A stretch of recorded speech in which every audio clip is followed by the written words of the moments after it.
बाजे वो तो ध्यान दिए भने के गर्छ ठिक मुखिया बाबा ढोक गए। अरे आइपुगे बौराहरू, अघि नैदेखि बौरीहरू पुगिरहेछन् तिमीहरूलाई।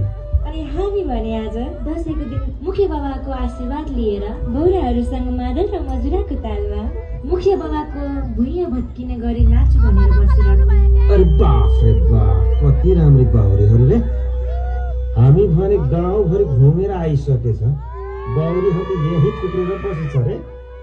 धेरै लोभिनु पर्दैन मोरा हो, सक्छौ भने नाचेर जितेर देखाऊ हामीलाई, अनि मात्र सोचौ न तिमीहरूको बारेमा। के भन्छ रे यो बौरीहरू? अरे बौराको च्यालेन्ज यहाँ। हेरौ न त, तिम्रो मादल कडी बच्छ कि हाम्रो मजुरा। ओ दीपक, कहाँ गएर आएको छ रे? यहाँ बौरीहरूले ललकारिसक्यो, नाच्नलाई तयार हो रे तँ पनि। अरे म त माछा मार्न गएको थिएँ, देखिन यहाँ जाल बोकेर आएको। माछा पनि एक पाथी लिएर आएको छु। सुरु गर्दै गर, आउँछु म पनि। ए ल ल, अब धेरै छागड नगरौँ, मिलेर पहिया मिलाउँदै नाचौँ न बरु। हाम्रो संस्कृति, हाम्रो परम्परालाई हामीले नबचाए कसले बचाउने कि कसो? हेर त, सबैजना हाम्रो गाउँभरिबाट आइसके हामीलाई हेर्नलाई। ल सुरु गरौँ है त नाच्नलाई। Bye.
तलको देशको अहिले बल्ल लाइन त्यो त ड्रप भएपछि रिलोले तान्न सकेन नि त माइक